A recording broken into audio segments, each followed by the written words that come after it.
Welcome to Team APS. This is Larry here. I'm here with the man himself. I'm Paul. That's all there is to say. I'm Paul. I am. Today we're talking about things. What are we talking about? 10 decks that you can build under $20. Under $20. Yeah, this is like the paycheck, you know? $20. Someone's paycheck's $20. Probably. I feel sorry for that person. Now, a bit of a disclaimer here. These are mostly deck cores, of course, staples and like some other things. So don't go messaging. Talking about this was $21.17. This one card that you might need or might runs. Won't care about all that. This is pure cores. I'm going to kick this off with Nekroz. So a cool part about Nekroz is that they used to not come anywhere close to fitting on this list. Just had a whole bunch of reprints. But yeah, thanks to Dual Power, you can get all the Nekroz cards you want for very cheap prices. For like very $9.99. Yeah, they're not much. You can get Brionic, you can get Trishula, even Velt. They're all like $1 or less. And that's great because Nekroz are easily one of the best like ritual decks, I think, of all time, really. Very anti-extra deck in nature. Anti-everything. Yeah, kind of anti-everything. And they have good ritual spells. The ritual spells recycle themselves, or well, get you new ones, rather. The monsters can recycle themselves really easily. It's a good deck. It really is. What do you think we'll ever get Shred back?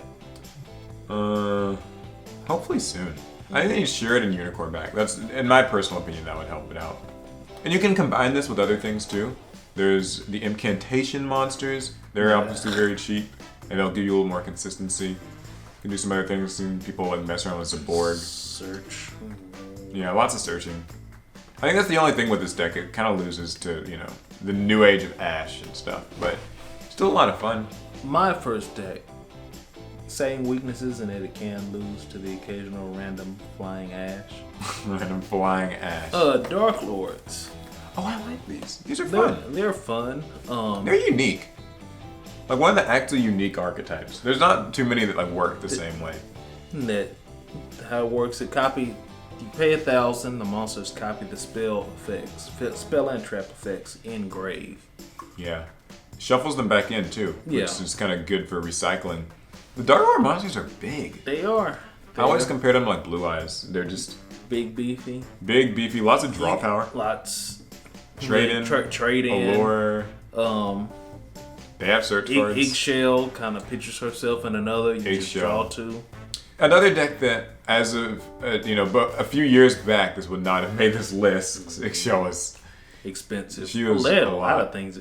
Eggshell was expensive. Yeah, they had a few. I don't remember how much Naston was, but like Darklord Contact. Yeah, a lot of the cards had a price tag, but now, thanks to several reprints like last year's Battles of Legend pack, you can get these things for like one of the, I guess, easier decks on this list to play. Yeah, they're pretty much self-explanatory. Yeah, it's not hard for a new player to get into that type of thing. Mine is Cyber Angels. So Cyber Angels are actually one of the decks that I have liked for a long time, and they've gone through some evolutions. People play them with like Herald of Perfection. That's kind of the more annoying way to play it. People might not like you for it, but you can negate a lot of things. But even if you don't want to, you can just play the deck more pure. They've got things like Cyber Angel Benton. It does searching for you. A lot of the Cyber Angel monsters have effects that can either negate their opponent's card effects or just recycle ritual spells and monsters. It's like Nekroz Light. And they can still take advantage of those incantations. Imps. Christia. Good boss monster for this deck. Really good boss monster. Who's named that ritual monster? Which one are you thinking? The Queen of Dragons. Oh, Saphira? Yeah. Oh yeah, they use Saphira. They can use Honest. A lot of those cards. Oh, they abused Honest. Honest is a good time. It's searchable and recyclable in this deck. It's nice. Mine. Oh yeah, I remember this. What is it, Paul? It's the Prankids from YCS Atlanta. You actually played it there, right? Gone. I think Prankid's place used to be like $25. Gone down now. Gone are the days of such a pricey card. People just kind of moved away from it. Still. What do Prankids do? Yes. Because I see. I have no idea what Prankids do. Rituals. ritual summon, not ritual summon. They link. Link and fusion summon, kind of link spam a little bit. Like I said, both they have a card that makes know tokens. I don't know what it's about, but it makes tokens. They occasionally make tokens, but if you use their monsters for a ritual, why do I keep saying ritual? Just for a link of a fusion summon, they replace themselves. Yeah. So as long as it's not the same name, and each one is once per turn. There's a rock one, a fire one, a leaf one, a water one. If you use them if you link two, it brings back another one that's just not the same name. In my experience, I find it's a really tough deck to pin down. It is. Like it does a lot. Doesn't really lose to hand traps too often, because you can chain block to it. Can OTK, can nuke your opponent's board, can play on your opponent's turn. Has some deceptively good matchups against some meta decks. Just when people don't really know what this deck does. Like Salamangrace. I don't lose Salamangrace. Yeah, he actually has a really good track record against them. Somehow with Prankids. So maybe you can too. Because what? I was looking them in the eye. Oh. So they can be. I thought that I was getting ready to throw you at whatever it was and run. That was. The next deck is Cyberse Talkers. What do Cyberse Talkers do? So yeah, this deck. Okay, so Cyberse monsters have been getting support for the last couple of years. They have had a good track record with some of their monsters. A lot of their support, in my opinion, was very forgettable for a long time. But little did I know that they have actually been building up a nice repertoire of good cards. Between like Lady Debug, which actually recently had to get limited, and things like Flame Buffalo, and there's a lot of Cyberse monsters that just summon things from the hand. Plus the Code Talker Link monsters that are usually like cover cards of sets and you forget about them. It seems like they do a lot, but they don't have a clear focus. Like, this is the end goal to this deck. I mean, I think it can... Because reading a lot of them, they say, pitch this to the grave, special summon this thing, and then if you They extra link people. They do. I've seen them extra link people. The Code Talkers actually all have good effects. It's just that like a lot of them are Cyber specific. Like I know, what's the fat green one? Like X-Code Talker? He can lock up monster zones. Like what the heck? I didn't even know that. But people didn't run it. Yeah, people don't run this stuff because it's kind of hard to make. But if you're running a dedicated Cyberse deck, actually pretty decent. Dedicated. That's not Salamangrace. It's not Salamangrace and doesn't run Cynet mining. Salamangrace can kind of abuse them. They can actually use those cards, but I guess for them they probably have better. Because what's the fire one? Power Code Talker, I want to say. Oh, it's like Encode, Xcode, Power Code, Decode. I'm not. Anyway, build them. They're quite fun. Try and build them if you can. If you can find a build, please send it to me. One that I was pleasantly surprised to come across at YCS Atlanta. I had to pull Chris aside. I was like, "Hey, watch that deck." Weather Painters. Weather Painters? Oh, I remember that. Chris had to face that. And he's like, "Man, what these do?" And I was like, "Run." That's all they do. They just run. Yeah, I know that they have. I tried to build this when it came out. They've got spells and traps, and the spells and traps give the Weather Painters in a T zone in front of them. In front and so like, we must look. They make a T, and the Weather Painters that are there get effects, so they can banish themselves. Banish for cost. Yeah, and use those effects. Search effects, protection effects. And in the next standby phase, they come back. It's pretty cool. Over time, can quickly accumulate a lot of advantage. You have to, once they get rolling, and you have to deal with them. They recently got a new card, huh? Like I feel like in the last set or two, like there was some new weather. I think it was a Weather Painter trap. Yeah, it was a new trap. It was a new canvas. Here's what they are. They're the painters, and the spells and traps are the canvas. One of those cards that do kind of abuse certain trap matchup. They can use a lot of like floodgates. Yes. Yeah. They're one of those decks that because they're so unique, they have some matchups that you wouldn't think they do quite as well in. So. As I said, because it's so annoying. And can I just say that Arceal, that's the boss monster, the Link one, the Rainbow. I believe that's what her name is. Is that what it's called? I believe so. They normally don't summon it. Most beautiful art ever. It does. To never get summoned, but... Never get summoned.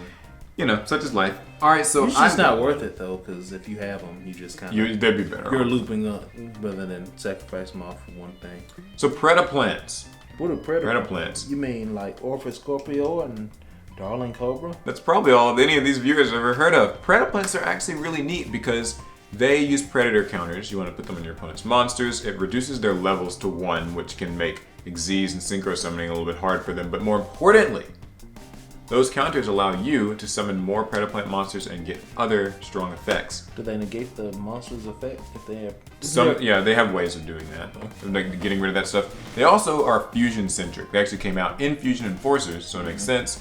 They've got several powerful fusion monsters: Chimera Felicia, Starving Venom Dragon. There's a few others, and they can search polymerization and fusion spells with anything that says fusion with Darling Cobra's effect. Which is actually really cool because we recently got things like Super Poly back to 2, and for that to be searchable and for you to be able to use that and take opponents' monsters is really quite strong. Ain't nothing they can do about it. There's really not. Your opponent's kind of powerless. It's a good control deck, and it can even use Aromaseraphine Jasmine, who just recently dropped as well. So a good deck. Give it a try. No deck that hope has some resurgence. Hopefully, because they had a Link monster announced, but oh, I know what you're talking Lord about. knows we're gonna see that. Psyframes. You don't hate us too much. I know people don't love this. The original anti. You can't do anything. Yeah, it's up there. Imagine a matchup between Psyframes and Mystic Mind. So Psyframes, we're never doing anything. So Psyframes are feature duel. Theme duel, Cyberse versus Mystic Mind. Yes. Thumbs up if you want to see it. We'll make it happen. That'd be so Get hard. that good old YouTube watch time.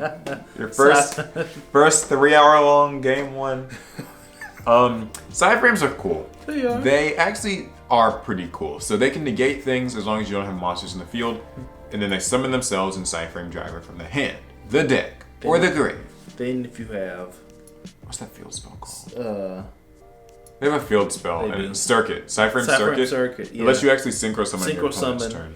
as soon as you bring them out. So And they've got a couple of synchros. Bring out Omega. Zeta as well. Zeta's pretty good. Omega got limited, not for this deck, of course, but And they have good both cards. both of them run. Zeta targets and banishes. Just like a both special summon until monster. And whenever. Omega takes a card out of the hand. So This deck can be very trouble. Like, it's very annoying for an opponent to deal with.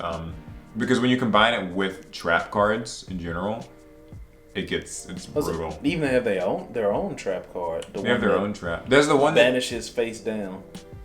And there's that one that you banish to search, and like Omega can keep recycling it. Is that the same one? It's the same one because it has a graveyard effect. Hate that card. It's a good, but the deck is good though. I will say it's If you like anti-meta decks, we have to cater to them every now and again. If you don't like this deck, sorry, tough luck. We gave you like 9 other fun decks to play, so 9 other ones. You guys can find something you like. All right, the next one for me is Blackwings. Black what? So, God, Blackwings. They're like super heavy samurai. Are they ever gonna die? Nah, it's an anime deck. Blackwings have gotten support for years and years and years and years and years, and if you haven't played Blackwings before, I've actually not. Now's a good time to try Duelist. I played against them, but I've never played. They summon a lot. They make synchro monsters. They make the big guy. There's a new one. Their towers. Full armor master. He's unaffected by things. Okay, next deck's Heroes. No, I mean, really, there's not much more to say about. I used to love Blackwings. Then I just kind of fell out of love with them when they got so many cards. Like, I was just like, there's just so many. Oversaturated you with them? Yeah, I mean, I liked it in like the Shura, Kalute, Blizzard, Gale, like the original ones, and now it's just like. Remember when everyone used to, back when Lynx first came out, everyone ran Gofu. He's a disgrace to Blackwings. Why? So the next deck's Heroes. Heroes. This is probably the fan favorite, right? Darklord and Sid. Mm-hmm. Yep. All right, thanks for watching. Subscribe. Wow. No, Heroes are okay though. They have gotten some really cool new cards lately. There's Solid Soldier. Solid Soldier. Super I almost Soldier. said Solid Man, but I thought that's what it might have been called. You can make a lot of different hero variants between Solid Soldier, between Blaze Man, between Shadow Mist Stratos. and Vion and Stratos being back, plus Forgot about Vion. access to a lot of different fusion cards. Miracle Fusion, they can use Super Poly, Polymerization itself.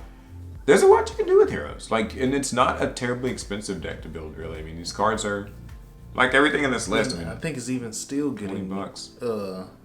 I saw they're still getting new stuff. They'll always get new stuff. It's heroes. You just get used to it, kids. You're gonna get some heroes forever.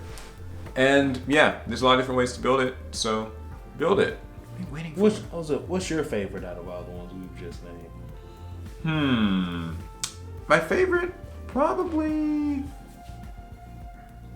I want to go with like Nekroz. Nekroz. Why Nekroz? Well, I don't know. I just feel like they actually had like time in this super competitive spotlight. They did. So it feels more fun to play them because it's like you're reliving a lost era. What's your favorite one? Prankids. Well, besides Prankid, what's your favorite one? Darklords. Okay, fair enough. Darklords. They're just fun. They're super easy to pick up, super easy to play. So that's the video, guys. Those are 10 different decks that you can build. We've also made a video with 10 decks under $20 and 10 decks under $50. So if you're really into spending that money, we're catering to every budget. Maybe we will do decks under 100. I don't know if it's budget for some people, but we should build the most expensive deck that we can. Max rare to everything. There's a video. Subscribe, viewers. We want you to subscribe because we have plenty more videos like this coming out. Not this exactly, but you get the picture. All right, that's it for the vid. We'll see you guys in the next one. Pass turn. Subscribe.